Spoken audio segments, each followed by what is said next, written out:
Bonjour chers amis, bienvenue de nouveau à notre chaîne YouTube. Hello guys, welcome back to our YouTube channel. We are going ahead with our pant tutorial and this is part 3 back pocket and it's going to be a double welt pocket. Obviously, to design a pant back pocket, there are several methods, but the one I've chosen for you I estimate one of the most simple, as you'll find out, and please tell me in the comments. After this tutorial, you should no longer be scared about a trouser pocket. Thank you for watching. Don't forget to subscribe, share, comment, and like. That's the way you support us. And if you've already subscribed, don't forget to turn on your notifications so that you don't miss out any video whenever I upload a new one. So I hope that you are comfortable. I'm sorry for my voice, I'm hoarse, but anyway, I think you can hear me and we will go ahead with our tutorial. So let's get started. To begin, you take your pocket facing with stiff paper. You're going to measure 1 inch.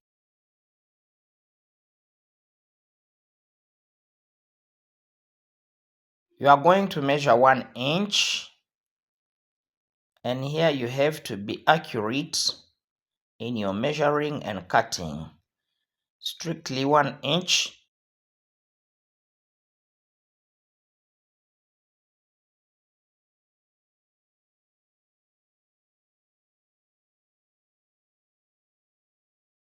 You draw a line and you are going to cut following that line exactly or strictly.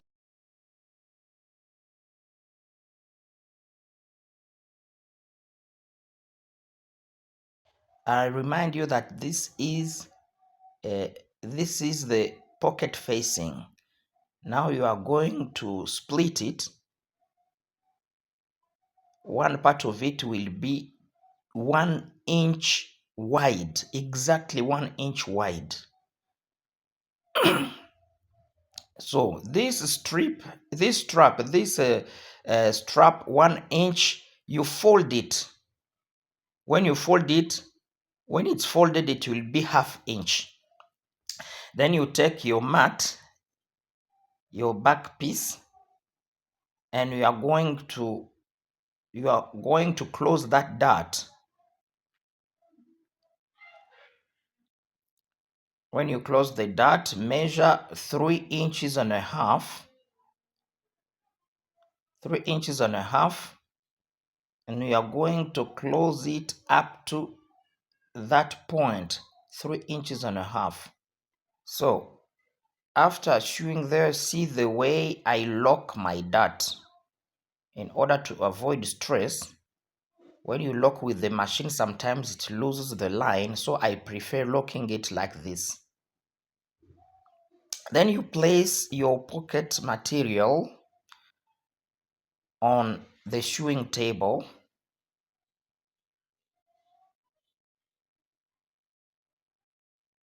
When you place your pocket material, it must be right face up. And then you place the fabric and the dart. Consider the dart. From the bottom of the dart you'll measure 1 inch.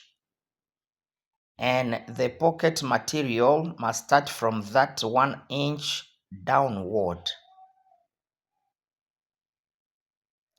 Measure 1 inch.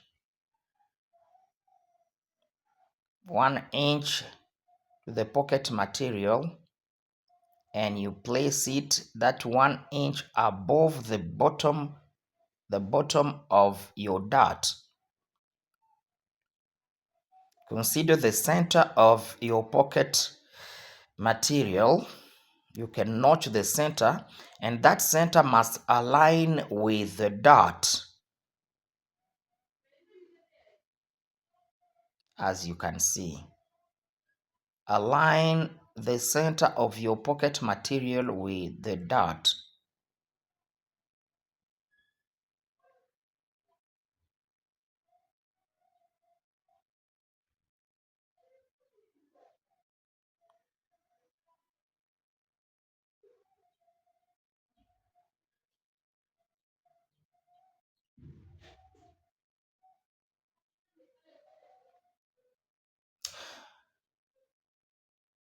After placing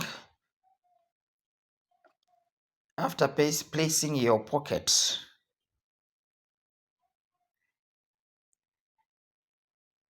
and the fabric, I mean the back mat of the trouser on top of it, then you bring your pocket facing. You bring the main part of your pocket facing. Consider the center of the pocket facing. You can mark it with a pencil because that center will also align with the dart. Then my pocket is will be 5.5 inches wide. So from this center, I'm going to measure 2.75 inches each side.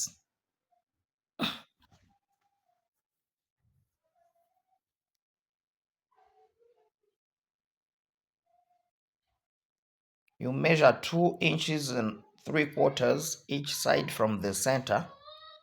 You mark very well.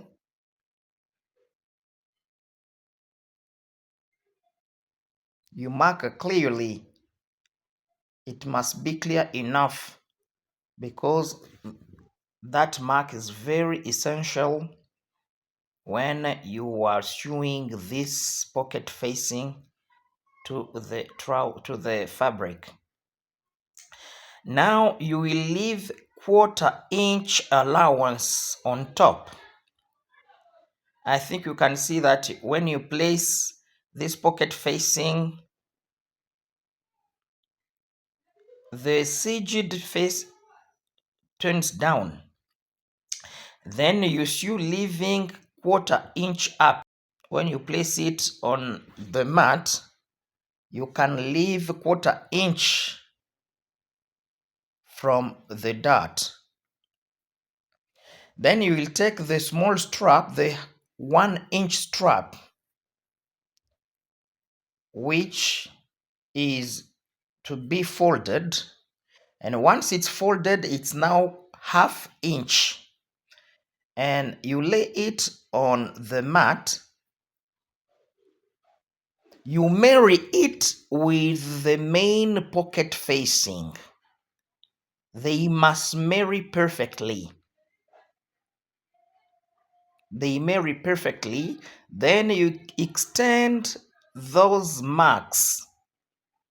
You extend the marks because when you sew, you must start from exactly from those marks. Now your strap is folded, so it's 1/2 inch, and you're gonna sew exactly in the middle. You follow the center line so that you leave 1/4 inch one side and the other side. Down you leave 1/4 inch and up you leave 1/4 inch. You just sew in the middle and try to be strict as you follow this line. It must be straight.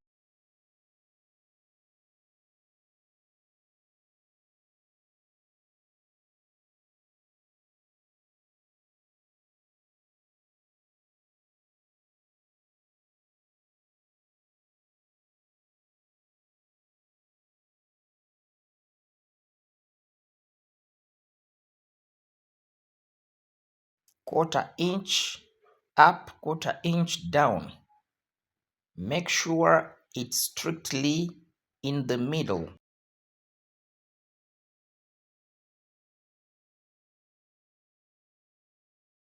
When you are sure it's strictly in the middle and that you have left 1/4 inch side on side, then you can pull your seam.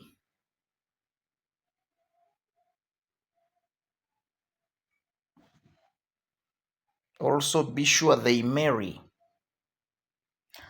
They have to marry each other or to meet together perfectly, just as if they were not split. Remember that these are two pieces of one fabric which were split.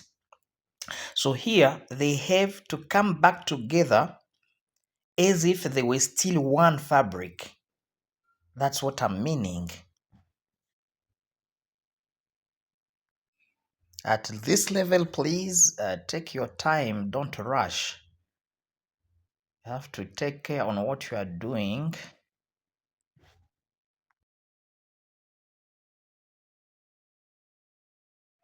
You must be careful when you are stitching here. It's very delicate.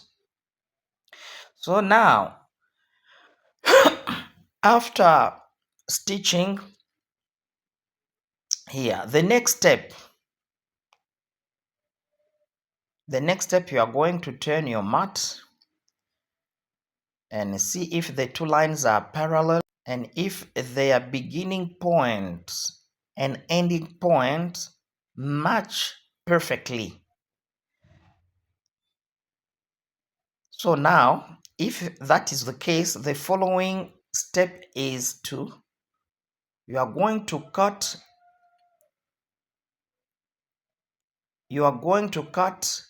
in the middle of the two lines. Be careful, please. You are going to cut and a half inch before the end of the two lines, you are going to stop and you are going to make an arrow. You will cut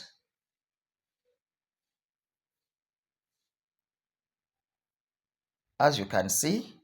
When you reach half inch before the end, you stop. Then you will cut. You will cut, making an arrow. You will cut up to the end of one line and up to the end of the other line, and that will make an arrow. It will make a small arrow, and the arrow is shaped from the ends of the two seams.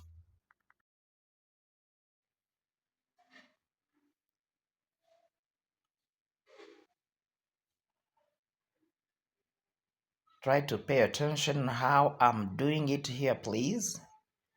Here it's a bit delicate and you must pay attention because it just takes a small mistake and you spoil all the work. So try to be very, very mindful. See how I'm making my arrow? And I'm going to do the same the other side also. And when you have finished, see now how to turn the pocket facing. I try to reduce the speed so that you can see carefully. You turn this main facing inside the trouser. And here, the seam allowance, the quarter seam allowance, you are going to turn that facing around this seam allowance. As you can see, you turn that facing around this seam allowance. So it turns around this seam allowance. The seam allowance remains standing inside the facing. And then here you are going to stitch in the joint. You are going to stitch in the joint in such a way that this stitch will be hidden. It will not be seen because it's hidden in the joint. I think that you understand and you can make it. Yeah. That's me stitching in the joint. my stitch will be invisible. It will be lost hidden in the joint.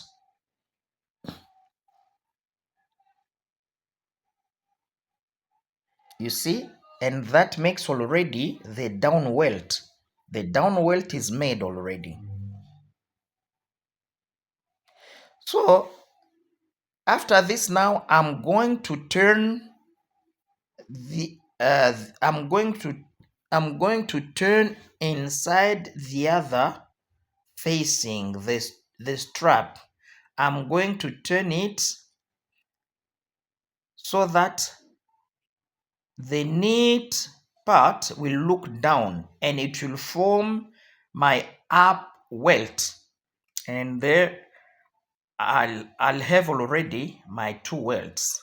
So after turning, I'm going to push, I will use my thread cutter to push the aerial inside. I push it inside as you can see, and I'm going to stitch it on top of my two welts. I think you can see. Yeah. Then I'm going to stitch this arrow on top of my welts.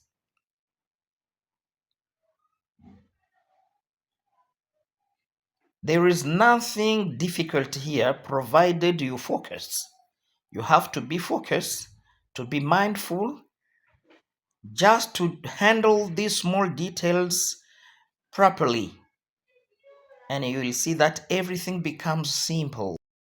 Also remember that the difference is in the small details. The more attention you pay to the small details, the better work, accurate, neat, and perfect you're going to produce.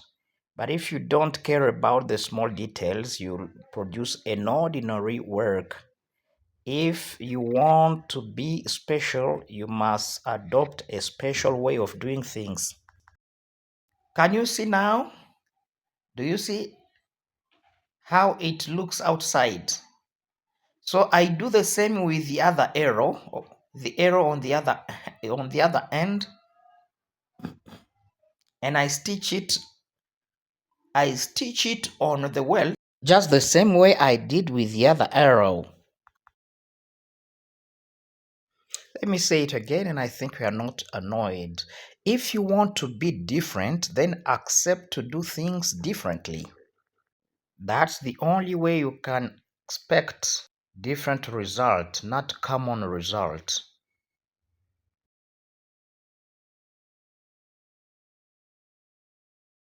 So the two welts are already constructed. Now next, I'm going to stitch this facing upon the. I'm going to stitch it upon the pocket, the pocket material.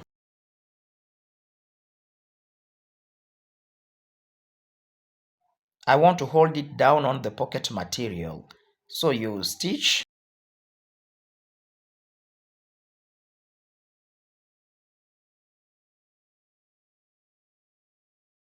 Now next step, I'm going to attach the other facing. Remember that we had two facings. Yeah, this one will cover the pocket material on the level of the opening. And to do that, I'm going to measure 3 inches. I will leave 3 inches up and I will stitch it.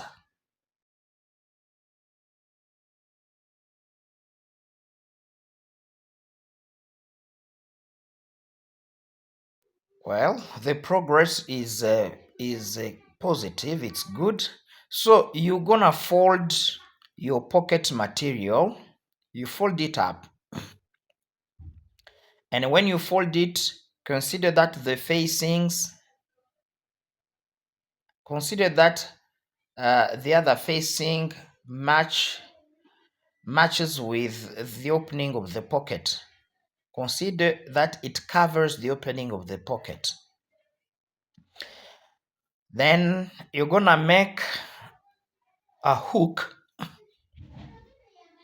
You're gonna make a hook which you'll use on your pocket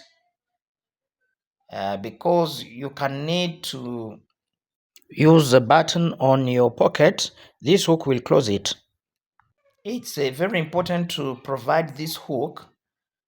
Some clients may not want a button, but the hook can be hidden inside. If they want to put on a button, then the hook will be closing the button. So you make your hook. I'm going to make two because my trouser will have two pockets. So here I have two hooks. Now here I'm going to use one, and on the other pocket I'm going to use the other one.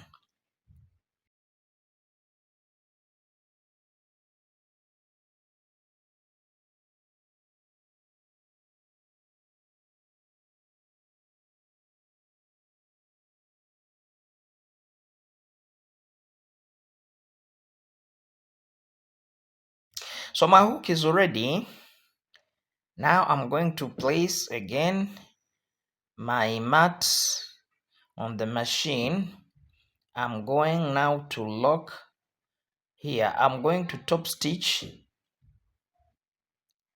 and I will follow the pocket all around except the down stitch, because I've already finished over there. Now I take the sides and the upper stitch.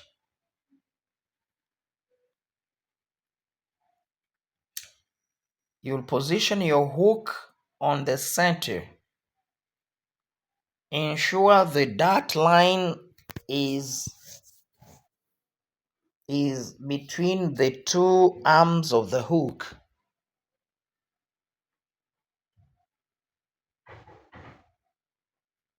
And while stitching, pull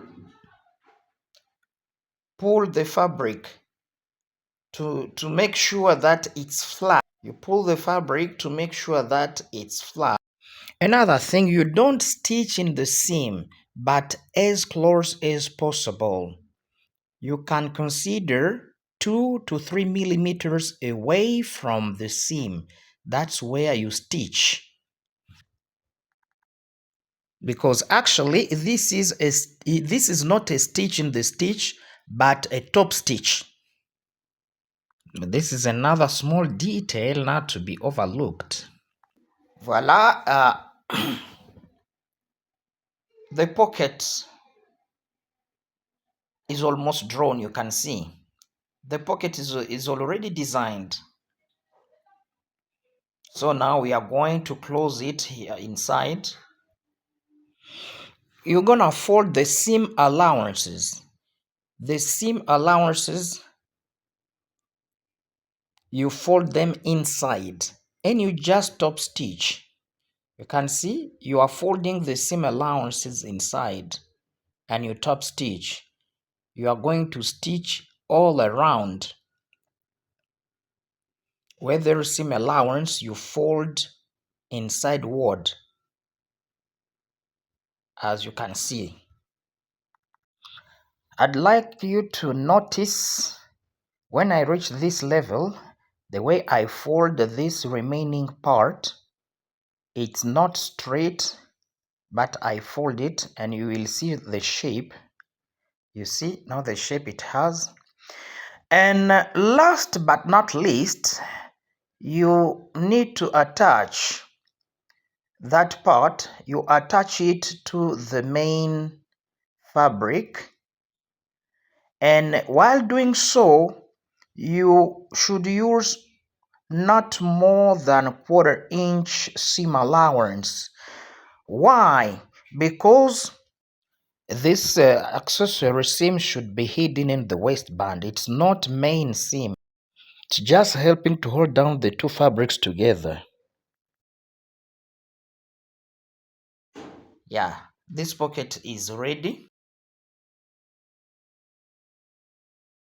You see, the pocket is ready. And after making the other one, we'll have our two mats ready with their pockets, as you can see them. And now the next step is to join. these mats, these back mats to the front mats. When you join, now you consider the marks, the crotch line, the knee line, and the ankle line. You'll consider those marks and be sure that when you are stitching, they match, those marks match together. Then you can be sure that your trouser will show a good look. So that's it, guy. You are going to join the mats, and while joining, remember to keep the half-inch allowance, not more, not less. And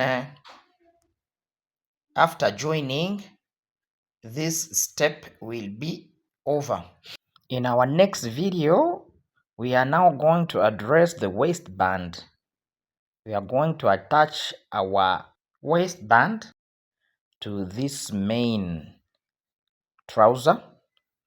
First, we will attach the external waistband, which is the same fabric with the trouser. Remember that we'll also have the inner waistband, which is another material. If you have questions about this tutorial, you are welcome in the comments. Please feel free, ask your questions. That helps me to clarify some points which were still cloudy. Yeah, and if you like this tutorial, if you have gained something, the only way to express your gratitude is to subscribe if you have not done yet, to share, to like, and also to comment. So friends, I think this is enough for today. I don't want to overload you. Let's meet next time in my new video with a valued content. Thank you for watching. Bye. I love you. Oui, chers amis, je vous aime. Merci pour avoir visualisé. J'espère que vous avez gagné quelque chose. On se revoit dans notre prochaine vidéo. Bye. Je vous aime bien.